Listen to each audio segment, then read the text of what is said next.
Hello students, आज हम शुरू कर रहे हैं अपने रिएक्शन मैकेनिज्म के नेक्स्ट टॉपिक का जो कि टाइप्स ऑफ रिएक्शंस है। इसका नेक्स्ट पार्ट हम स्टार्ट कर रहे हैं और उसमें हम देखेंगे आज एलिमिनेशन रिएक्शन। आप सबने लास्ट वीडियो देखी होगी, उसमें हमने किया था एडिशन रिएक्शन।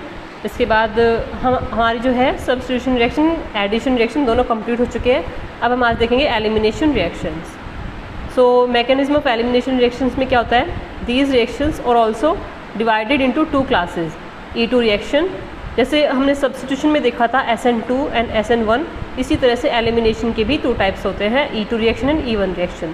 पहले हम E2 को डिस्कस कर रहे हैं। E2 stands for elimination by molecular. ये भी दो मॉलिक्यूल वाला होता है, इसलिए इसको बाई मोलिकुलर बोलते हैं। The reaction rate influenced by both the alkyl halide and the base और सेकेंड ऑर्डर।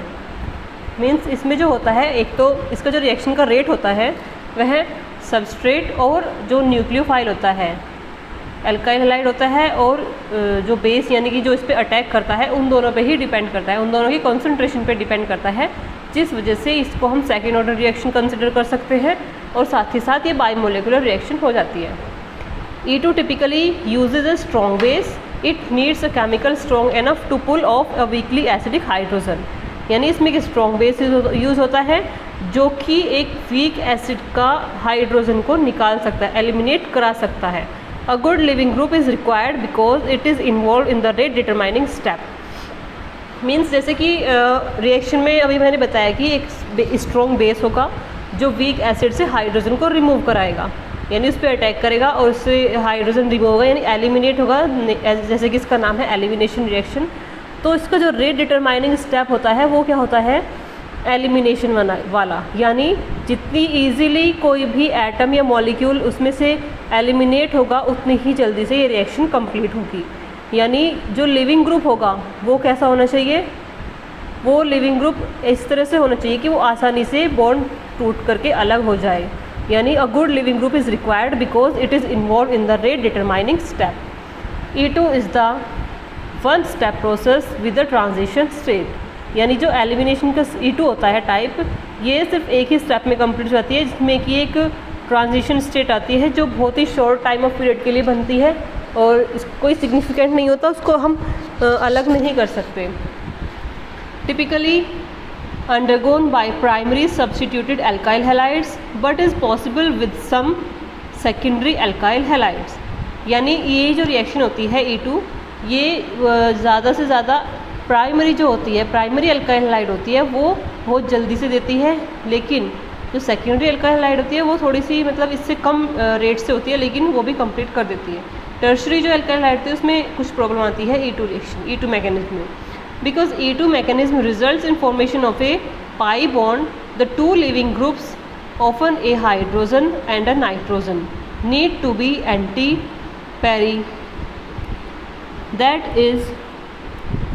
एंटी पैरेलल, यानी 180 degree. That is why elimination often involve trans product over the cis product, यानी stereo selectivity. यानी कि इसमें जो होता है elimination जब होगा, एलिमिनेशन होने की वजह से कोई एक ग्रुप उसमें से लीव हो जाएगा, और लीव होने के बाद जबकि वैलेंसी इनकम्प्लीट हो जाती है, उसे पूरा करने के लिए उसमें मल्टीपल बॉन्ड आएंगे, यानी जो पहले सिंगल बॉन्ड था वो किस में कन्वर्ट हो जाएगा, डबल बॉन्ड में, यानी एक पाई बॉन्ड का फॉर्मेशन हो जाएगा। तो पाई बॉन्ड बनने से उसमें क्या होता है, इसमें 180 डिग्री यानी एलिमिनेशन ऑफन, यानी वो क्या बनाता है, जब पाई बॉन्ड बनेगा, हमने सिस ट्रांस में देखा है, उसमें पाई बॉन्ड होता है और उसमें उसके पाई बॉन्ड के दोनों तरफ रोटेशन होता है, कार्बन कार्बन पाई बॉन्ड के दोनों तरफ। तो इसमें भी ऐसा ही अगर प्रोडक्ट बनता है तो उसमें क्या होता है, ट्रांस प्रोडक्ट ज़्यादा बनते हैं in comparison to cis product, यानी सिस प्रोडक्ट कम बनेंगे और ट्रांस प्रोडक्ट ज़्यादा बनेंगे।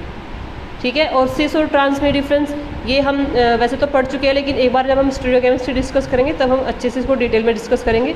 अभी हमें सिर्फ इतना देखना है कि एलिमिनेशन का जो होता है प्रोडक्ट, वह ट्रांस प्रोडक्ट ज़्यादा बनते हैं, सिस प्रोडक्ट कम बनते हैं। इसके बाद हम देखते हैं in the E2 mechanism, a base subtract a proton from the beta carbon and the expulsion of the halide ion from the alpha carbon occurs simultaneously. A double bond is formed between alpha and beta carbon, यानी जो alpha carbon होगा और beta carbon होगा उन दोनों के बीच में double bond है, आप ये रिएक्शन नोट कर लेना इसमें, सिंपल सी चीज़। फिर नेक्स्ट आता है E2 मैकेनिज्म, यानी E2 मैकेनिज्म कैसे होता है इसकी हम देखेंगे। E1 stands for elimination unimolecular, ये उसका बिल्कुल अपोजिट होता है E2 का, इसमें एक सिंगल मॉलिक्यूल इन्वॉल्व होता है। The reaction rate is influenced only by concentration of alkyl halide and is of first order. जैसे कि जो E2 रिएक्शन थी उसमें बेस और एल्काइल हैलाइड दोनों की कंसंट्रेशन पे डिपेंड कर रहा था रेट ऑफ रिएक्शन, जबकि इसमें सिर्फ एल्काइल हैलाइड की कंसंट्रेशन पे रेट ऑफ रिएक्शन डिपेंड करेगा, इसीलिए फर्स्ट ऑर्डर रिएक्शन हो जाएगी। अ strong base not required since it is not involve in the rate determining step. पहले वाली में स्ट्रॉन्ग बेस रिक्वायर्ड था क्योंकि वह रेट डिटरमाइनिंग स्टेप था, जबकि इसमें ऐसा कुछ नहीं है। A good leaving group is required since it involve the rate determining step, इसमें एक अच्छा लिविंग ग्रुप होना चाहिए। E1 typically takes place with tertiary alkyl halides but is possible with secondary alkyl halides।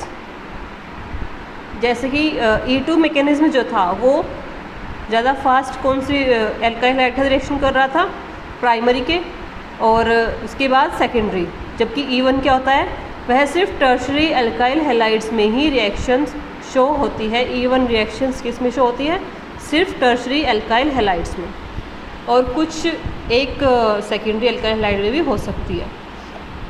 इसके बाद E1 reactions are 2 step processes, जबकि E2 की क्या थी, सिंगल स्टेप प्रोसेस थी, ये होती है 2 स्टेप प्रोसेस। इसका फर्स्ट स्टेप क्या होता है, the alkyl halide ionises to give the carbonium ion.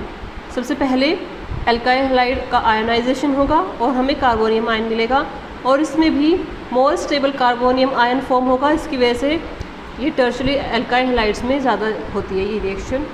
Step 2 होगा, a proton is abstracted by the base from the adjacent beta carbon atom to give the alkene, यानी उसके बाद एक base आएगा, प्रोटॉन मतलब जो प्रोटॉन होता है वह बेस के द्वारा निकाल दिया जाएगा, जिस वजह से बीटा अल्फ़ा और बीटा कार्बन के बीच में क्या आ जाएगा, अनसैचुरेशन यानी double bond.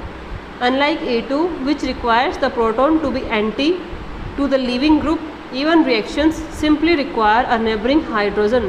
This is due to the fact that the leaving group has already left the molecule। ये काफ़ी इंपॉर्टेंट पॉइंट है, इसको आप ध्यान से नोट करेंगे। इसके बाद आता है सेटजेफ या फिर जेटसेव्स रूल। सेटजेफ रूल काफ़ी इंपॉर्टेंट है स्टूडेंट्स, इसको भी आप ध्यान से पढ़ेंगे, और एलिमिनेशन रिएक्शन के साथ साथ इसको अलग से भी पूछ लिया जाता है कभी कभी एग्जाम में कि सेटजेफ रूल क्या होता है। It states that although more than one product can be formed during alkene synthesis, the more substituted alkene is the major product.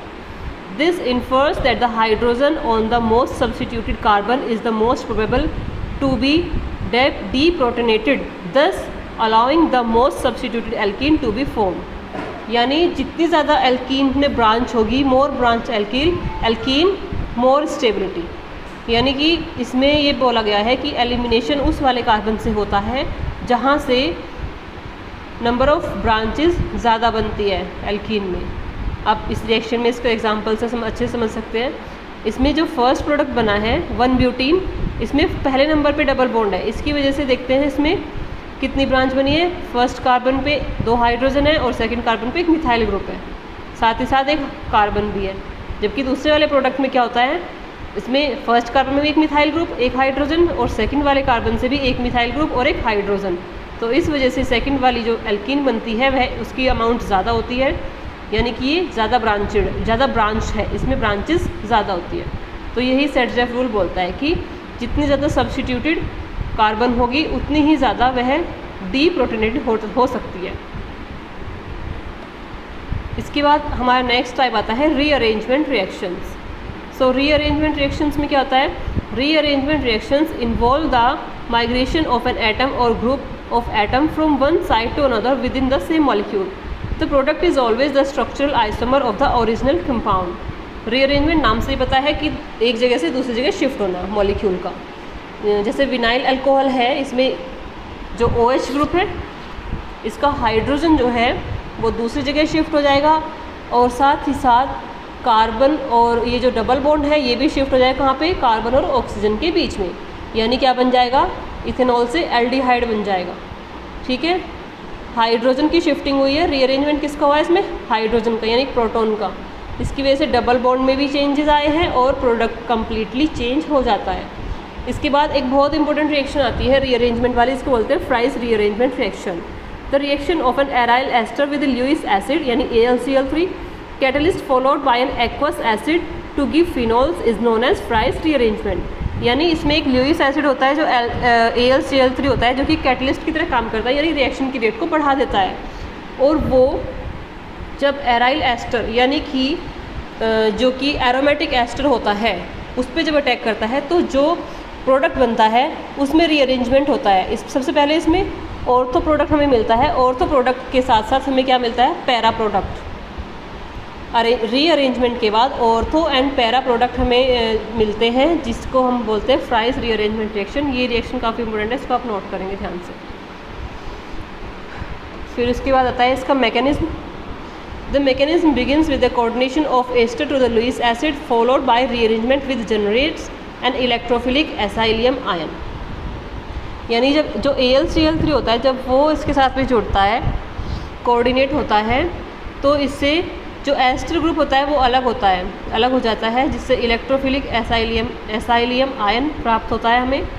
उसके बाद free acylium ion which reacts to a classical electrophilic aromatic substitution with the aromatic ring deprotonation to regenerate aromaticity and Bronsted acid work up to regenerate the Lewis acid catalyst provide the product.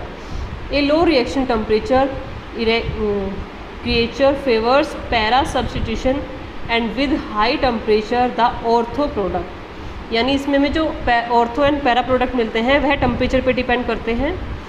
जब high temperature होता है तो हमें ortho product मिलता है, जबकि low temperature पे क्या मिलता है हमें, पैरा प्रोडक्ट। ये रिएक्शन आप नोट करेंगे। तो ये थी हमारी रीअरेंजमेंट रिएक्शन यानी टाइप्स ऑफ रिएक्शन यहाँ पे ख़त्म होती है। इसके बाद स्टूडेंट हम अपना नेक्स्ट टॉपिक अभी नेक्स्ट वीडियो लेक्चर में स्टार्ट करेंगे। यहाँ तक के लिए इतना ही था। Thank you.